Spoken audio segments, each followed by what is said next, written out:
If I will ask you this question, what do you think is the most important teaching in Christianity? For sure, you will have different answers. Maybe some of you will say, the incarnation, wherein God became man. Tama rin naman. Kasi iba yung turo natin na ang salita'y nagkatawang tao. For some, we would say it's the resurrection. Because St. Paul said that if Jesus did not rise from the dead, definitely our faith, our life is useless.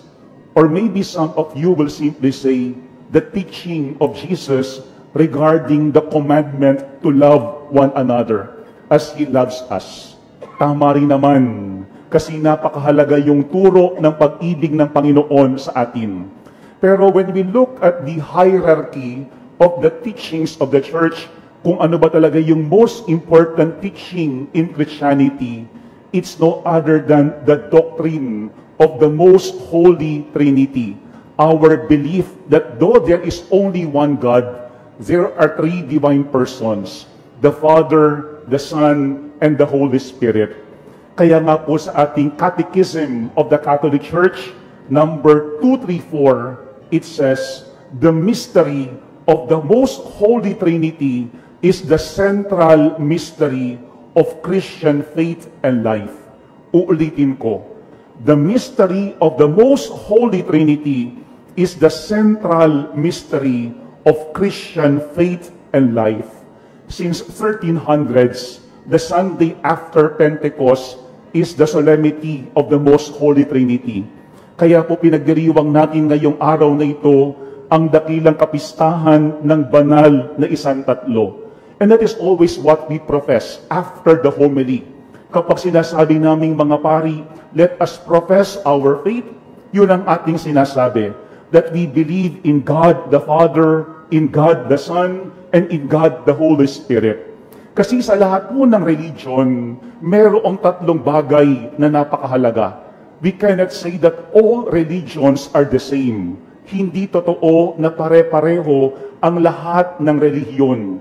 Kasi mayroong tatlong bagay na pinagkaiba ang bawat religion. What are those three things? Tatlong C. Yung first C is the creed, what we believe in. Iba't iba yung ating pinapaniwalaan. We believe that there is only one God, but three divine persons. Other religions, they believe that there are many gods. Other religions don't even believe in God. They only believe in higher power. Kaya yung unang C, creed, iba't iba tayo ng ating belief, ng ating mga doctrines. Pangalawang C na pinakaiba ng mga religion is the cult on how we worship, how we pray. Hindi lahat ng religion mayroong sacraments, mayroong Eucharist. Pero tayo bilang Catholics, napakahalaga ng sacrament of the Holy Eucharist for us. Yung ibang religion, when they pray, they face the sun. Kasi yun ang kanilang way of praying. Yun ang sinasabi ng kanilang cult. Yan ang pangalawang pinakaiba ng lahat ng mga religions, yung cult, how we worship or how we pray.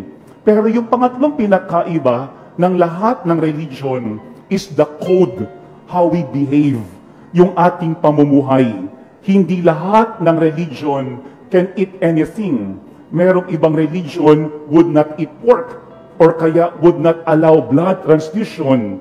Yung ibang religion, hindi allowed yung pag-aasawa ng marami, while others, pwede yung bagay na yun.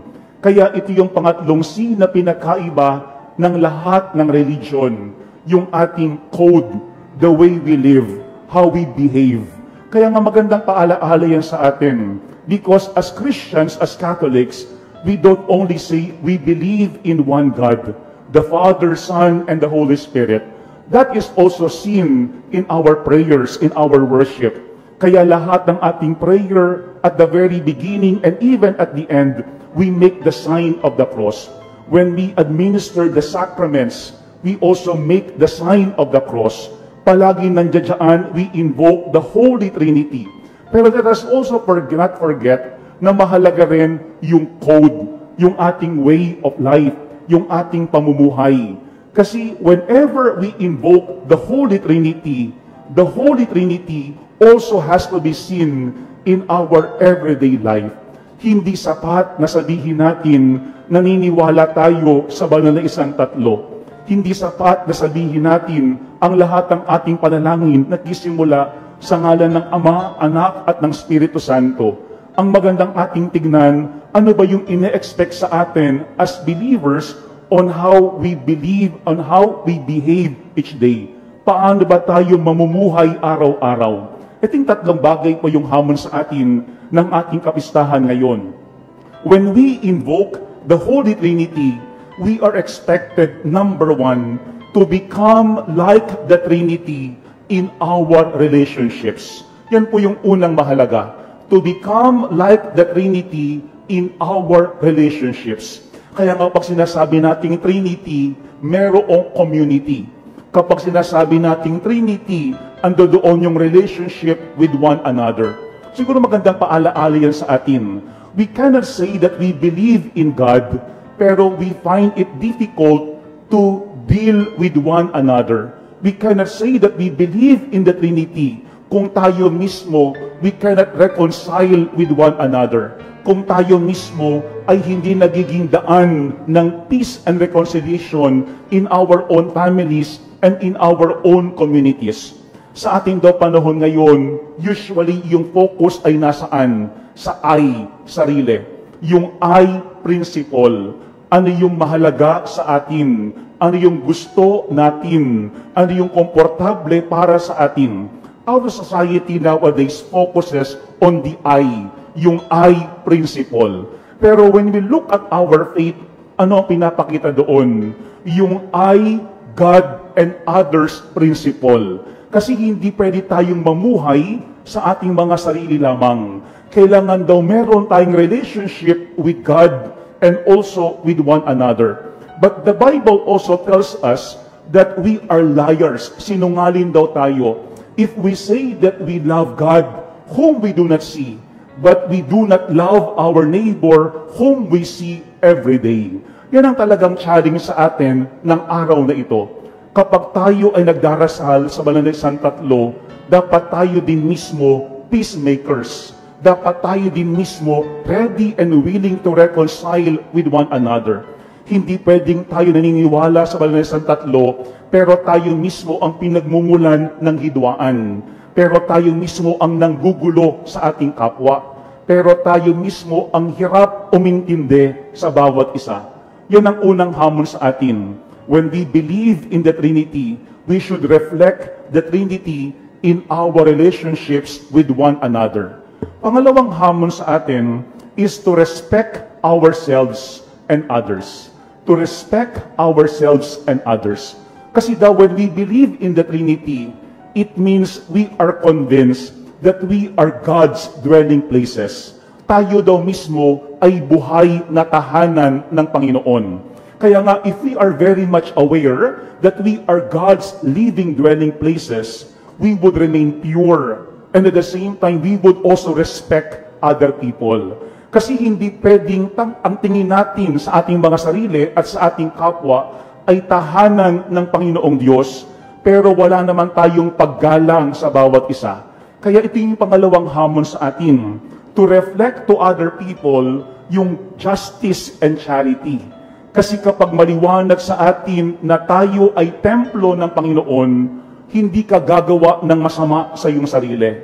Hindi ka gagawa ng masama sa iyong kapwa. Hindi mo lolokohin ang ibang tao. Hindi mo gugulangan ang iba. Why? Because you know and you believe that all of us are God's dwelling places. Siguro yan ang pangalawang ating tignan.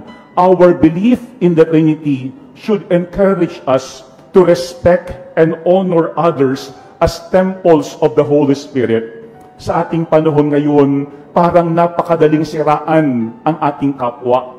Sa social media lamang, kung ano yung nararamdaman ng isang tao, pwede niyang sabihin at wala siyang pakialam sa kanyang kapwa. Pero ngayong araw na ito, pinapaalaala sa atin, when we say that we believe in the Holy Trinity, it has to reflect in our acts of charity and justice. we should not only respect ourselves, but also respect other people. Ito yung pangalawang ating tignan. Talaga bang ginagalang natin hindi lamang yung ating sarili, kung hindi yung ating kapwa? Baka may mga pagkakataon, hindi tayo mindful on how our words and how our actions would affect other people. Why? Because we are only focused on ourselves. Pangalawa, tandaan natin, when we believe in the Trinity, we should not only respect ourselves, but also respect other people. Kapag merong paggalang sa iba, hindi mo sila gagawan ng masama. Pero pangatlo po at panghuli, when we believe in the Trinity, we have to see God as the source of our strength. We have to see God as the source of our strength. Alam po niyo, maganda yung ating second reading for today. Ang sinasabi ng ating second reading is this, "But we even boast of our afflictions, knowing that affliction produces endurance, endurance proven character, and proven character hope, and hope does not disappoint." No? Yan po daw ang pinagmumulan ng ating pag-asa. Yung ating pag-asa saan nakaugat? Sa pag-ibig ng Panginoon sa atin. But it doesn't mean that we won't face difficulties or trials in life. Mahalaga pa rin daw yung ating mga hinaharap na pagsubok o hirap sa ating buhay because it produces character, it produces endurance. Pero whenever we face trials and difficulties in our lives, we are also assured that we are never alone. Hindi tayo nag-iisa. Kasi when we pray to the Trinity, we know that the Trinity will always be there to guide us, to give us enough strength so that we could persevere. Kaya kapag ating pong titignan yung mga unang Kristiyano, especially yung mga Christian martyrs, they were able to persevere. Why? Because they believe that they are never alone, that the Lord is always with them, no matter what. Yan ang pangatlong ating tignan. Our belief in the Trinity gives us courage to face any tribulation in life with peace. Ano man, let me end our reflection with words coming from Saint Padre Pio. Ano ang sabi niya? If the people of the world could only see the beauty of one soul when it is in the grace of God, all sinners and unbelievers will instantly be converted. Kung ating lang makikita yung ganda ng ating buhay kapag tayo ay nasa piling ng Panginoon, siguradong magbabago ang ating pamumuhay. Magbabago yung ating pamumuhay. My dear friends, it's not enough to say that we believe in the Trinity. It's not enough that we say we pray and we ask the help of the Holy Trinity. Because what is more important is that our faith, our prayer in the Trinity would also be seen in the way we live. Sana araw-araw, wag lang nating hilingin ang gabay ng Banal na Isang Tatlo. Sana mamuhay tayo sa kanilang mga halimbawa. Amen.